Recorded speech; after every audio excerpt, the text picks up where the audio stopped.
Hi, guys. This is Dr. Scott Young, and today we're going to talk about something kind of crazy. It's the PsyOp of conspiracy theory. Coming right up.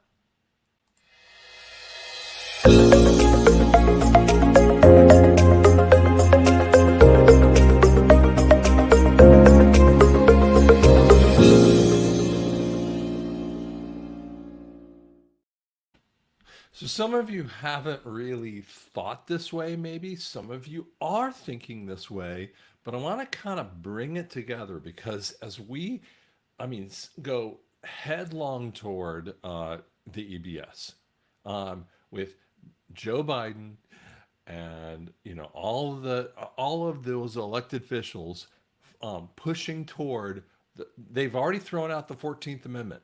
The 14th Amendment under the third section is Executive Order 13848, which is election fraud. And the administration of these guys have kept that particular thing going. That actually traps them from any potential elections, including 2020 and 2022, because that actually occurred in September of 2018. So it traps them and includes 2018's election. Now, number two, the 14th Amendment under the fourth section is crimes against humanity. If you have those, we're going to take all of your money, in essence. It's called the bankruptcy point. Well, guess what? That's a part of the 14th Amendment. And they've tried to bring that up against Trump. It's fascinating. Now, they've also tried to bring up the 25th Amendment, which is basically saying that your administration can declare a man or, the president incompetent. And then they meet together and then they can basically put him or her out of office in that way. And so that's the 25th Amendment. Now, they put that against Trump, trying to show that he is incompetent. Well, Joe Biden just got sent a little conversation. We'll use this one here. Was said that the documents that he held were actually completely inappropriate, but he could not. Here's the funny part: he could not be held for that because no jury would actually find him competent. You're like, what? And so, and then he gets on national TV yesterday, February 8th, okay, of 2024, gets on national TV and starts saying things like, the president of Mexico is Sisi. And I'm going, well, that's not, I can't say his name. It's a longer name than that. But Sisi isn't the president of Mexico. Then he kind of says that Mexico is trying to secure their borders from Gaza, in essence. And you're going, you just proved it. I mean, you literally told me you wanted to say that your mental health was fine, and then you proved that it wasn't. So these are kinds of things that are out there that are setting that stage toward the EBS. But we need to step back because as the EBS occurs, you're going to have these questions kind of coming up. And I want to load you up with some of that information. Okay? So first off, where does conspiracy theory come from? Okay. Well, let's go backward a little bit. And you might have heard me talk about this before, but go back to November 22nd, 1963. JFK is shot. It is under ugly and crazy circumstances. They have too many witnesses on the grassy knoll. They have witnesses that are doing kind of nutty things, like the woman with the umbrella, which possibly is a signal to shoot. They have the book school depository that doesn't add up. We have Oswald, who is seen walking, and then other times he's seen running. We have lots of other things. We have Bush, George Bush, or Poppy Bush Sr., which is Bush Sr., standing outside of the book school depository, and even said by Herbert Hoover that he was there, and he has a horrible alibi for where he might have been when everyone else in the world would know where they were. So when we go into the Warren Commission, they come up with a disgusting set of readings that absolutely have no bearing upon anything. And all of the witnesses begin to die. Now, as the people start looking at this document that LBJ actually takes in 1968, no one believes it. And they have been saying over and over again this, and the CIA brings up a conversation called the conspiracy theory. And conspiracy theory is a terminology that they preloaded through the Mockingbird media. And so they put out movies and they put out, conversations that I don't want to be a conspiracy theorist, but, and you look stupid. And yet it never answers the question. So we know why it was, where it came from. It was created more because they didn't want to answer the questions from the Warren Commission. And so when you don't want to answer the questions from the Warren Commission, what do you say? Normally, you would, have your own arguments to pose against it. But when the one side interacts in logic, how does conspiracy phrase shut them up? Because because what they've done to you is told you that it was meaningless to accomplish, or meaningless phrase, excuse me, to actually even bring up. Now, I want to apply this to a couple different areas, and we're going to move forward in this circumstance. Now, in the near future, you're going to hear all about the stupid of the VACCINES and the COVID. What is that? Well, you know what it is. Who brought that on? It was the pharmacies and the physicians. So you got two groups of people, including on the top of that is the drug companies. And they've pushed their agenda. And as that agenda breaks down and we see these massive injuries and deaths that are directly related with really ugly blood clots and cancer issues that come on just turbo cancer points, we see these physicians and their stances upon the treatment will break down. See, they have talked about the conspiracy theory, but their answers are going to break down in the path of the EBS when the military really actually comes out with all that information. Here's another one. So, traditional economists and their stance upon the existing patterns of the market. So, I am dealing with those same economists. Okay, one, I'm not going to bring up his name. He's a good guy. These are not horrible people necessarily. What they're doing, their whole goal and their whole foci is upon the Fed and its agencies underneath it. And so, because they've been trained to look at that, and the market moves along with the Fed, the president sets up the Fed chairman for that time frame. The first meeting of the president after he gets elected, or he goes, is inaugurated, is with the Fed.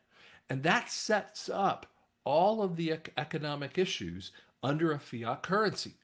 But when all of that stuff breaks down, as it's going farther and farther and farther, when that breakdown happens, and then we have the EBS and we show the stupid of the economic situations, and Nassara comes in and brings about a complete destruction of the fiat system and into a Nassara-based point, what will their stances be upon what they thought of? You see, that's where they haven't even prepared themselves to go backward, and I'm going to move backward here, into logic phases. Because whether it was the physicians and their stances, or whether it's now we're talking about the economists and their stances, you got nothing. So you haven't prepared yourself. I mean, if I were going into a conversation on the tribulation, which is in Revelation 4 through 19, and that's all over Scripture, I would prepare myself for positions. I would want to know what my, in essence, competitor is talking about, so that I have some logic things. I know what he or she might be bringing up, and then what I might answer to those claims. But if you always use things like conspiracy theory, you lose because you've never prepared it. So all you do is just bring up conspiracy theory. And yet, once this thing comes to a head, which most people don't want to believe, but all of the evidence is leading toward the death of the Fed. The Fed is dying. It is over 107%. Even Putin mentioned that. We are 107% of GDP toward the debt ratio. You can't live that way. If we talk about all of the debts, there's a potential. I used to say 137 trillion. The worldwide debt is around 235 trillion. I mean, it's so overwhelming that it's mucking up the systems. And when their focus is on, well, the debt and the other things will get dealt with by the Fed, like, no, they're dying. When your hope is upon that, you're dying. Here's another one.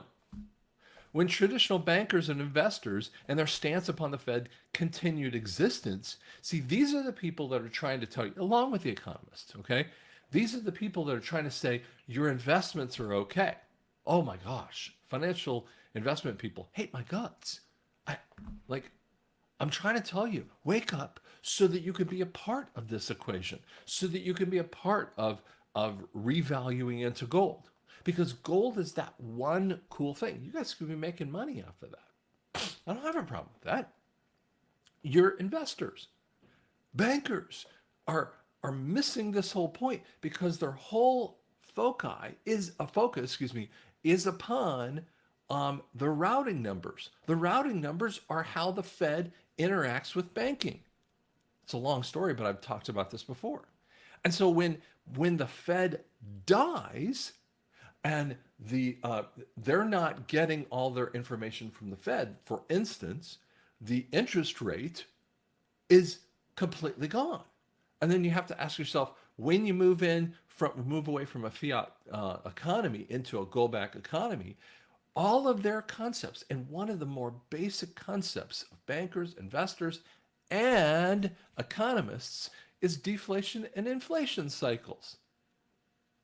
So when you have inflation, you increase the prices, which messes with the people, and it's trying to like get control of the out of bounds spending. This actually happened in the 80s. This happened in 2008, 2009. And yet the Fed came in and lowered those ratios to make the inflation come into line. And it goes for a few years until it can recover. We've already been in the middle of this inflation issues from 2020, and it just is accelerating. It tells you the Fed is dying. Those are the facts, but yet those conspiracists don't want to bring it up. Here's another one that we see. The woke walk into conversations. Sorry, I'm going to grab something to drink here. You see the woke people walk into conversations. And when there are several real cool TikTokers that will show you this kind of concept. I'm going to show you a little video here in a second that doesn't have any sound. But when they walk into conversations, they use emotions, and there are really good arguments that are coming out. Whether it's with Trump or whether it's with American policy or whatever their circumstances, Biden, Trump, whatever you want to bring up. And that person will do a little logic trap. And those people will get all screwed up. And there was a one with a male female kind of thing, and the guy was talking about male female roles, and he was bringing up some other issues. And you could see the girl look at him and go, she's like, do not compute. Do not compute. And I mean, her wokeness, here's what she did. She broke into tears. So all of her little girlfriends are, oh, I'm sorry, baby. And she breaks into tears and she goes, can I leave? What do you mean? What are you talking about? I was just asking a question. She goes, can I leave? And she finally just leaves the interview because they're overwhelmed because their whole argument is based upon emotion. It's based upon what other people say. It's never based upon logic. And that's the big problem. Now, I actually see some of the same thing, unfortunately, occurring with our awakened crowd, the patriots.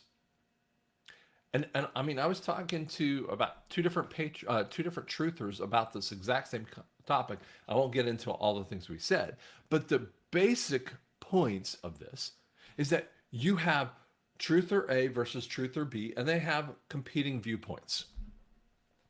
And it's a competing viewpoint on one little area, one little topic.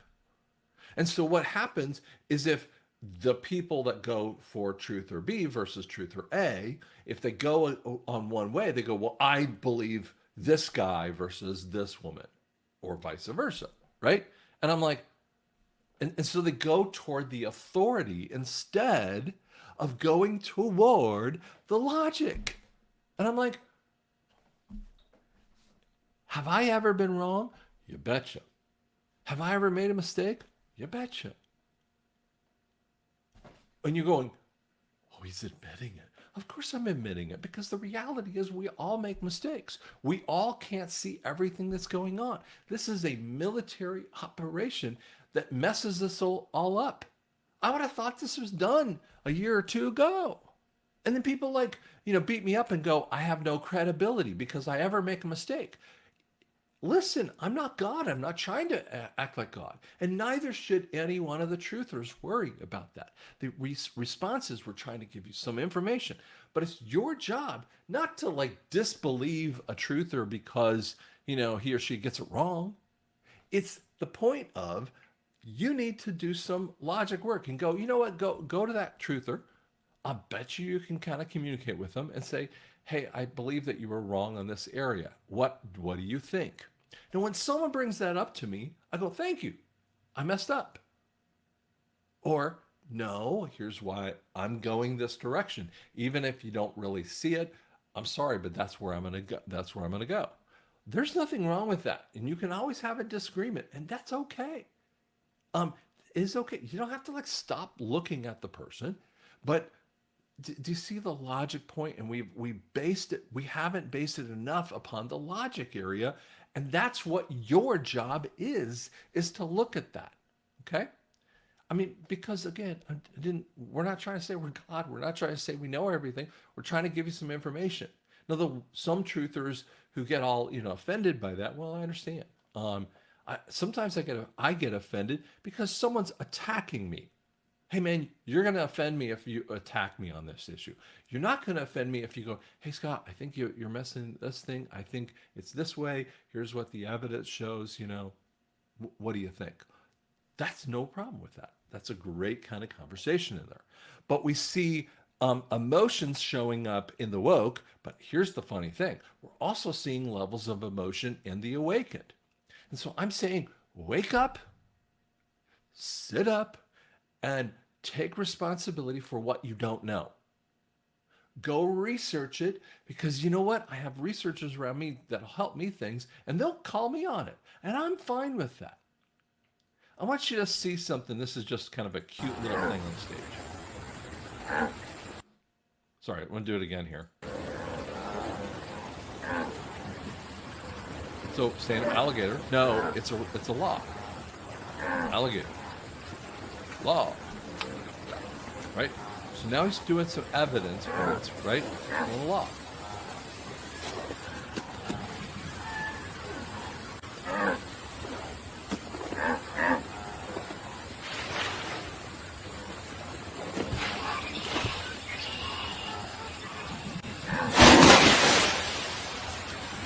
So my point is there, well, what do you do? Oh, do you see the end of that? I want you to see the end of this. We have the evidence that it definitely is an alligator, right? Oh no, it's just a log. The other one was standing there, saw it. The first guy had to prove his theories. The second guy is like, no, it's still a log. And then he goes, no, it's an alligator. Uses the logic point. But at the very end, Guy's sitting there. I mean, obviously guy, but we're talking about animals sitting there. It's the meme point. Um, and he brings up the log again. Cause why? He heard that he was preloaded to the log idea. Okay. So let's jump into what kinds of steps that you might deal with your awakened friends. The first thing, and my wife and I talk about this all the time, is that the first thing that you have to do in awakening, or in waking up there. Sorry, I just misspelled that. There you go. There's something I did wrong. Uh, awakening. Sorry, messed up. Okay. Let's put that back up on the screen. Okay, so step one in awakening is realizing that I'm wrong. You can come to that viewpoint in any educational level, in any circumstances. I've had people like beat me up, and some guy was doing this on TikTok. Well, you're a doctor, you should da da da. I'm like, first off, what does it mean if have my doctorate and I should X? Or I don't have my doctorate and I'm a garbage man and I don't have X. Let's kind of throw that one out at you. One of my favorite professors, a complete atheist, had said a couple interesting things. One, he said, if you want your kids to learn logic, have them read the book of Romans. And I'm like, what? And I asked him to say that. And I was one of the few people he let call norm. Not because I was the best student, but because I was real good with my logic points. And he goes, yeah, the book of Romans has wonderful logic. What? Now, secondly, he said he used to talk about this. He used to be a garbage man as he's going through his doctoral program. And he talked about logic. This is an English class, a deeper English class, which we got into logic points. And the garbage man becomes a PhD. It was a powerful, he just loved this little analogy. Actually built part of his character in the Foretold Book 2 that you can kind of go on my website and go see. And yet the point is he was trying to say, you can be wrong. And when you're wrong, it's okay. Come to that point of realization that you could be wrong. And that's the first thing that you have to do, because they're going to ask you, what do I do now? What did I miss? And you have to say, no, the first thing you have to do is realize that everything that you had believed and you had dissed me on, or whatever that circumstance was, that you were wrong. Simple. It's actually part of the stages of grief, which is first one is denial. But you got to break that denial thing and realize that they were wrong. Lots of people hate this one. Now, the second stage of that awakening is realizing my dependence upon the sources, or on the sources who lied to me. So those sources were giving lies. And it's so antithetical to most people to go, lies? Why would they lie? Well, that's even a better question. Why do people lie? I mentioned this the other day. In the NFL, there is a season called the lying season. It happens around the draft in April. So a few weeks before, actually I can go longer than that, but a few weeks before and up almost after the draft occurs, there's this physical lying season. Actually, it happens also with undrafted free agents, okay? And they will lie. They go, we're like this guy. But what they're really doing is they're going to go after this dude over here. Don't look here, but look at what I'm saying to you, right? And so they're going after this player. Instead, they really wanted to go after this player. So that it's all about lying. What's the motivation? Because I don't want you to take the player I want to take. So I'm going to obfuscate left and right so that you don't do it. That's the reason for it. There is a motivation. There's an internal motivation. And who's doing it?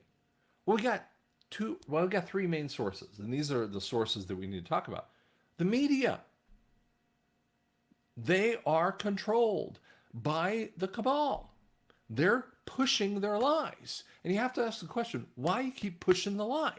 It's because you want people to believe that I'm the source, not whatever you think you're doing out there. They're so upset. They're so afraid of the sources that we come up with sources that are better than them. And then they go right back to the conspiracy theory. Number two, governments. Governments want you to only believe them because then you put them back into office. And so they use authority figure all the time. We even see this with, it's a little bit with this, is police. I mean, I saw a video. A guy is sitting in a electric parking spot. This is in Britain. He's in an electric parking spot. A cop comes up, a lorry at the, in their statement, the lorry comes up and gives him a ticket. And he goes, this is a regular car parked in an electric spot. He goes, it's a Tesla. Well, it doesn't look like a Tesla. Doesn't look like an electric vehicle to me. He's looking all around it. Does it like 3 or 4 times. It's a Tesla. Now, here's the problem. He didn't give enough information. Tesla is only an electric car. Now, the authority figure doesn't want you to verify the information. Back here again. So now he's lying to keep up with this and goes back to his authority instead of the dependence upon the sources. Okay? All right. Next, step 3 in awakening, evaluating new sources. So if your sources kind of suck, like for instance, you might have a truther and you keep running up against the lies, or you actually run up against their continued disinformation or misinformation. Now, if you find that the information just keeps getting worse and worse and worse, well, you might have to, and if you don't approach them on that, and you haven't approached them or you can't approach them for whatever reason, maybe it's time to look at a new source. And so that is a real powerful point to look at, is that you might need new sources out there, okay? And listen, the first source that we all should be looking at is God.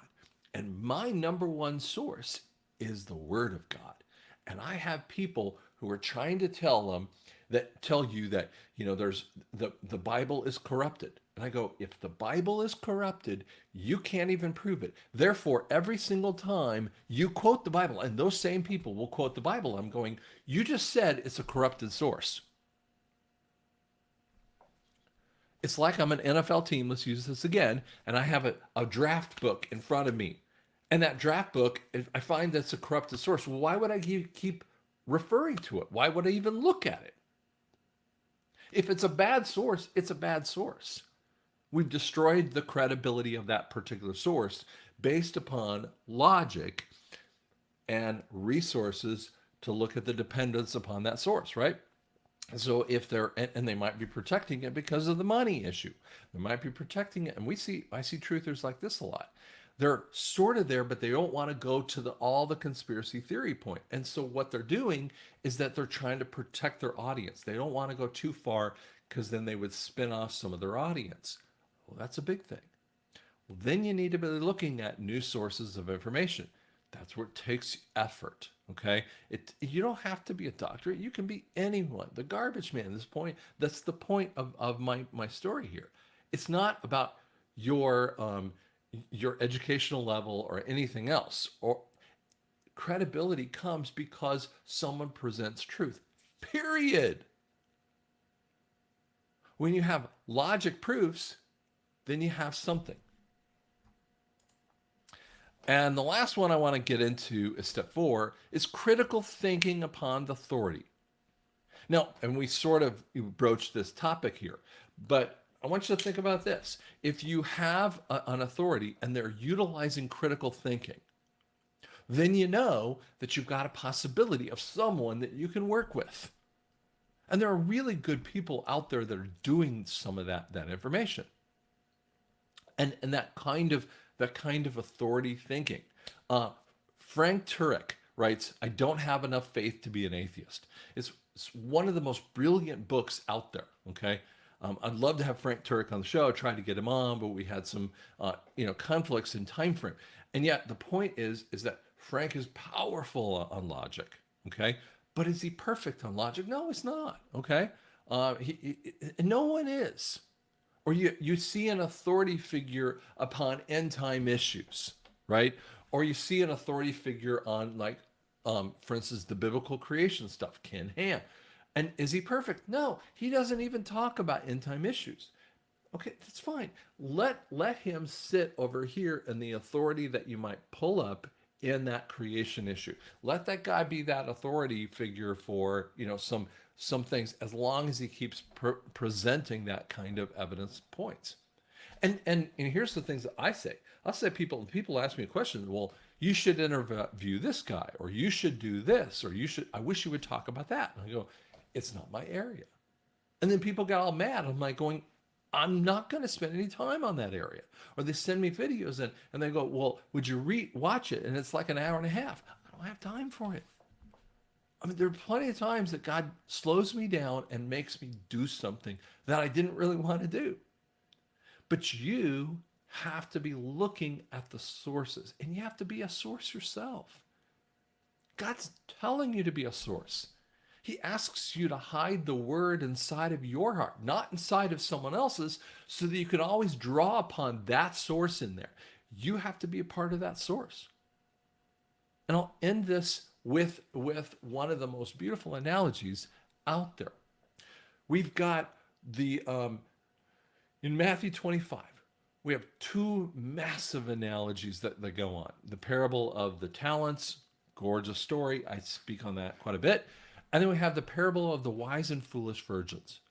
The wise virgins have oil, they have a lamp, and they have a wick. The foolish virgins have have a lamp and a wick, but they don't have any oil there. So they're missing a piece. Both of them are virgins, which means that they have, here's the funny thing. It means that those two groups have been born again at one point in time. But the foolish virgins have drained out the oil in the lamp. What is the oil in the lamp? That's the Holy Spirit. Why do you have a wick? Because you're burning it. So you're burning inside of your spirit and your soul the oil in the lamp. But then they drain out the oil, which means they've drained out the word and the Holy Spirit, which are one and the same. And so they have nothing. That is the point that we get to. We have these people who have nothing left, and they're foolish. That's how the word says it. In essence, it says that they're stupid. I don't mean to be rude. I'm not talking about someone who's ignorant. Let me give you an example. I am completely ignorant when it comes to, like, electrician issues. I am completely ignorant when it comes to, like, what could be wrong with your car. I'm an ignorant fool. You don't want to listen to me on that stuff. Okay, and there's other things, but it's funny. I mean, I have a friend of mine named Eric, and Eric, I grew up with him. We used to play basketball together. But I had no ability in those two areas, and Eric can do them like in his sleep, right? And he knows that about me. And that's fine, okay? But a stupid person knows better, but follows along with their really bad or lack of logic, which gets us into the point of why conspiracy theory is created. It's because we don't want to finish our logic. And we don't want to bring our logic about.